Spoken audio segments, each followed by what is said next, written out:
Yu-Gi-Oh! Trading card game. It can evoke feelings of nostalgia, joy, triumph, and frustration. Nothing wrong whatsoever. Some call it gambling for shiny cardboard, and others a very complex test of strategy and skill. Yu-Gi-Oh! Attracts thousands of players every year to tournaments across the globe. Considering it was originally based on a 1996 manga and subsequent anime, it's pretty incredible that there's over 21,000 different cards released and over 25 billion cards printed total. Yu-Gi-Oh! Was everywhere in 2002 when it released in North America. Kids everywhere were trading and dueling on the grass and pavement, which, yeah. I distinctly remember my first card being given to me. It wasn't from a structure deck or anything. I think it was from Legend of Blue Eyes. It was the rare Fisher with the really cool embossed silver text and that little gold icon to denote that it's first edition in the corner. The art was captivating. Whose hand was that? Exactly what's in the Fisher? My memory's hazy, but I ended up with starter deck Joey, I'm pretty sure, and sometime later structure deck Pegasus, because I believed Relinquished was just so much better. And plus the card was blue, and the Joey deck didn't have any blue cards, so I mean, obvious choice. That's the actual one from my childhood, too. Look at that. I remember my first duel I had was with some kid like 3 or 4 years older than me at recess.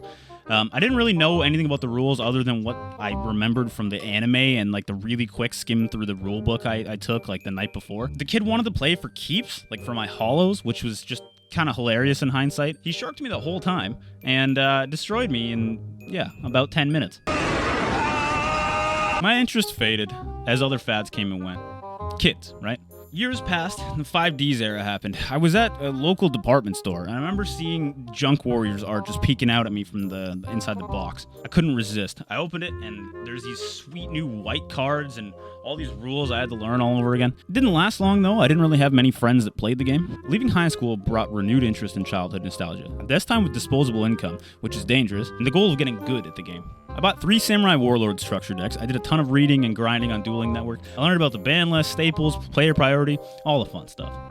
Eventually got good enough to start destroying my friends with gateway combos. Took a while to learn, but boy was that fun. Pretty sure I contributed to one of my friends quitting the game because he literally never won, and I wasn't about to throw games just so he'd have fun. The comrades I've lost. I mean, at the time it was like, get good or get salty, right? I kind of feel bad about it in hindsight, but I mean, that's what Six Samurai does, is combos and punishes. It's like playing Dragon Link nowadays. Why are we still here? At the time, I didn't know I had local tournaments around me, so slowly my friends and I just drifted to other nerdy competitions like competitive FPS games or resubscribing to World of Warcraft for like the 500th time. Fast forward to this year, 2021. Hanging with my good friend Stussy, he whips out a premium gold rare, and all the emotions of this game come rushing back. This new, awesome rarity, it was like looking at an ultra rare for the first time. I look over at his desk and there's piles of cards, packs of sleeves, and booster pack wrappers all over the place. God damn, did I miss that new card smell. I didn't even need to play a match. Already I was getting deep into researching the current meta, catching up on recent releases, learning Master Rule 5. A day or two later, I ended up ordering Shadow structure decks and some maximum gold to open because I couldn't resist. I told myself I don't need to spend a lot because it's just for fun, right? There's no way my competitive personality would totally influence that at all. There's no way. No way it would end up making me spend hundreds of dollars on singles. Or like a single card for like $80 Canadian. There's no way I'd ever stoop to that. Never. 2 more Dual Devastator boxes, a lot more max gold, a shit ton of singles, all of the Flower Guardians, and an Eldritch Core later. You get the picture.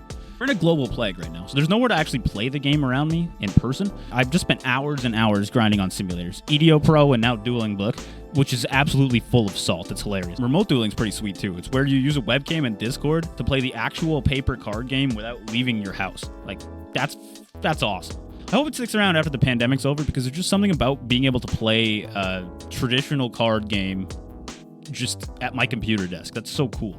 Hundreds of dollars in staples later, filling up my binder and practicing lines, learning what other decks do and finding new stuff I want to buy, Konami's really got their rusty hooks in me once again, dragging me into the ocean of this awesome nebulous card game based on an anime.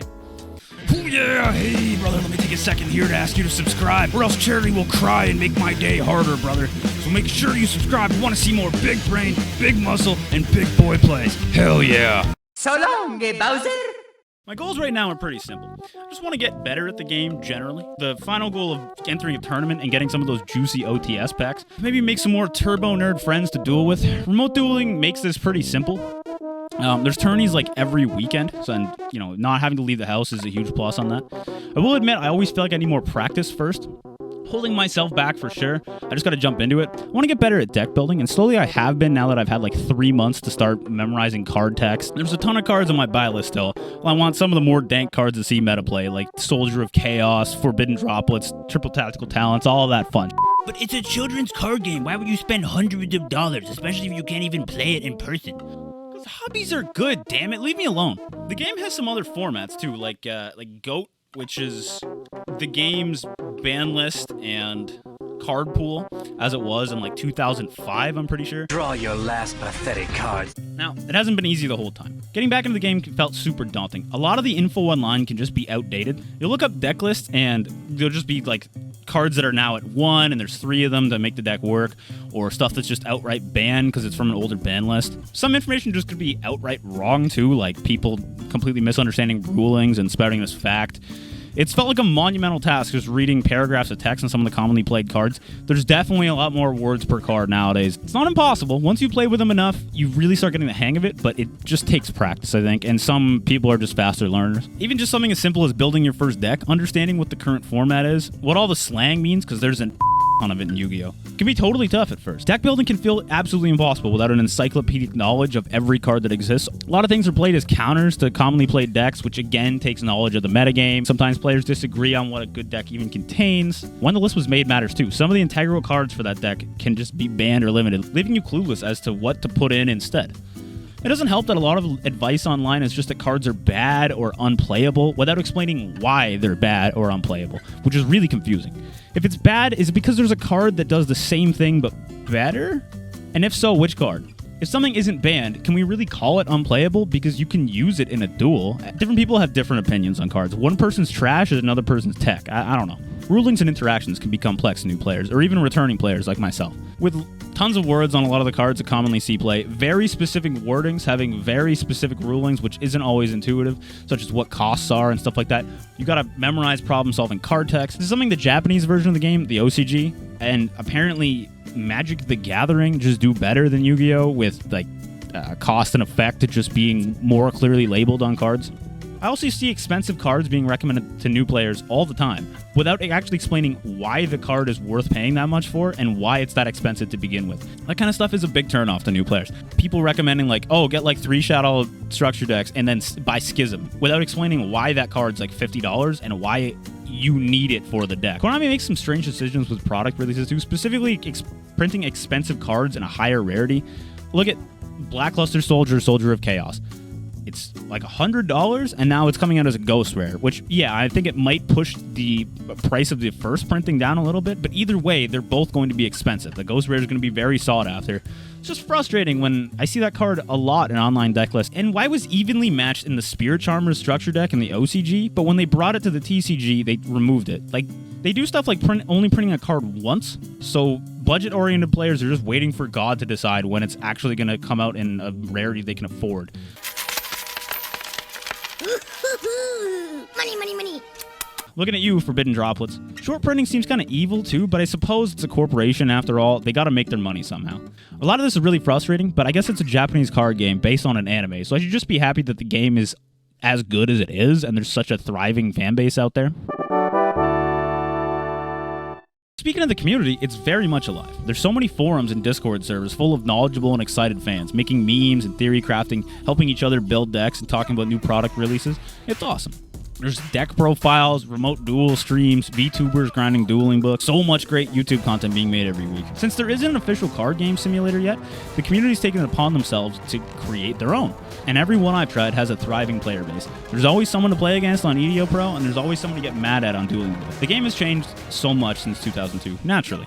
It's faster, it's more complex, there's new kinds of cards, countless archetypes, and hundreds of thousands of duelists worldwide. Despite the complaints I have, and trust me, I love complaining, I would definitely recommend this game in 2021. If you made it this far, I'd like to thank you for watching my first video. Let me know in the comment section if you returned to the game and what brought you back. You can follow me on Twitter at LRayDorito for updates and more stupid jokes. I'm your favorite gaming and Masquerado, and I'll see you next time, amigo.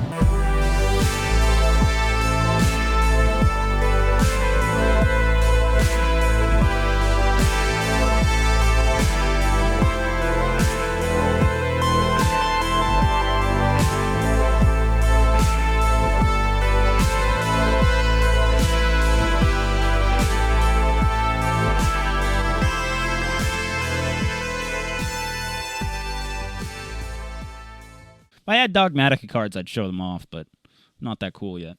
Learned about the ban list, staples, player, especially not during a pandemic. What a financially irresponsible move that would be. Along with it, the allure of shiny cardboard returned once again. This time with disposable income and getting a gold. This time with, frankly,